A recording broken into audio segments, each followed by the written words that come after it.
And నమస్తే. ఇప్పుడే అఖండ సినిమాకి వెళ్ళి వచ్చానమాట. అసలు మూవీ అదిరిపోయింది, మైండ్లో పోవట్ల. మూవీ ఎలా ఉందంటే మూవీ ఒక రేంజ్కి తీసుకెళ్ళిపోయాడు హిందూ ధర్మాన్ని ఎక్స్పోజర్. కానీ బాలకృష్ణ గారి గురించి మనకు తెలిసింది కదా, బాలకృష్ణ గారు వెయిట్ని క్యారీ చేశాడు బోయపాటి ఈసారి. అన్ని ఏరియాస్ని కవర్ చేసుకుంటూ వెళ్ళాడు ఈ మూవీలో. బాలకృష్ణ గారు ఫుల్గా అష్టసిద్ధులు పొందుంటే ఎవరన్నా ఎదురొస్తే కొట్టడానికి ఎవడొచ్చినా అసలు ఎప్పుడు ఆయన ఆపలేరు. అలా ఉంటుంది బాలకృష్ణ గారి రోల్ ఈ మూవీలో. అసలు మామూలు లేదు movie. Coming to the BGM అండి. బీజిఎం ఈసారి మంచిగా డివోషనల్ డివైన్ మోడ్లో పెట్టాడు అనమాట తమను. బీజిఎం స్కోర్ తగ్గించి ఆ మంత్రాలతో చమకంతో బీజిఎం పెట్టాడు. చాలా బాగా పెట్టాడండి బీజిఎం. నెంబర్ 1 ఉంది ఆ బీజిఎం కూడా. అండ్ కమింగ్ టు ద నైటే వెళ్ళొచ్చాను. ఇవాళ కొంచెం అయ్యప్పది భజన ఉండి అది కొంచెం పూజ ఉండి నేను కొంచెం వీడియో లేటుగా పెడుతున్నాను. యాక్షన్ సీన్స్ ఆఫ్ బాలయ్య అసలు మామూలు లేదండి. Boyapati composition of action scenes మామూలు లేదు.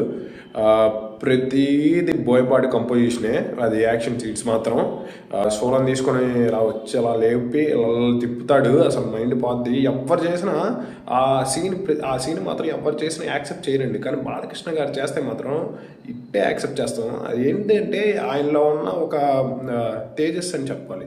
ఆయనలో ఉన్న ఒక మంచి లయన్ లాంటి ఒక వైబ్రేషన్ ఉంటుంది ఆయనలో. అందుకే అందరూ యాక్సెప్ట్ చేస్తారనమాట.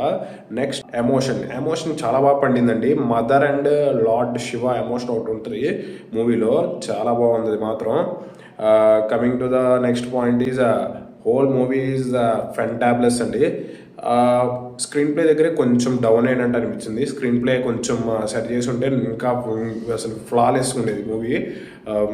అదే అండి అఖండ 2 రివ్యూ మామూలు లేదు. ప్రతి ఒక్కళ్ళు చూడాలి. హిందూ ధర్మం గురించి చాలా బాగా ఎక్స్ప్లెయిన్ చేశారు. హిందూ ధర్మాన్ని అప్లిఫ్ట్ చేయడానికి ఇలాంటి మంచి సినిమాలు ఇంకా రావాలి. మనలో భక్తి పెంచడానికి బొట్టు పెట్టుకోవాలి, మన ధర్మాన్ని పాటించాలి. రేపు యువత అనేవాళ్ళు హిందూ ధర్మాన్ని పట్టుకోవడానికి ఇలాంటి మంచి సినిమాలు రావాలి. అలాంటిది ఈ లయన్ లాంటి వాయిస్ ఉన్న బాలకృష్ణ గారి నోట్లో ఉండి రావడం అనేది, ఆ వాయిస్ బేస్తో చెప్పడం అనేది బాలకృష్ణ గారు చాలా బాగుందండి. టోటల్గా మన ధర్మానికి కాంట్రిబ్యూషన్ ఈ మూవీ. ఓకే, జై శ్రీరామ్, జై హనుమాన్, జై అఖండ.